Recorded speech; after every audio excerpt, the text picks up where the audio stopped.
நீங்க பேசுனா செத்துருவீங்க, அதனால பேசாதீங்க. டேய் அவ பிளேன் கிஸ் கொடுக்கறடா. இதுதான் நீ எனக்கு கூட. இங்க வர அவ்வளவு கொடுக்குறான். என்னடா கிளிகளுமா இருக்குது. டேய் இவரா ஏதோ கோம திட்டுறா. இருடா இவ வேற எதுவும் சொல்றா. என்ன எச்சத்து போணுமா? உதட்டு தோணுமா? பேசுனா செத்துருவோம், அதான சொல்றீங்க.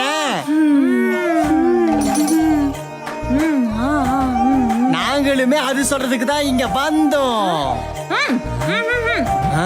அதே அப்புறம் இவங்களுக்கு தெரிஞ்சது பாத்தியா, இதுதான் பொண்ணுங்க. பசங்க நாம என்ன நினைக்கிறோம் அப்படிங்கறது இந்த பொண்ணுங்களுக்கு தெரியும். ஆனா பொண்ணுங்க என்ன நினைக்கிறாங்க அப்படின்னு இந்த பசங்களுக்கு தெரியவே. ஆமாண்டா.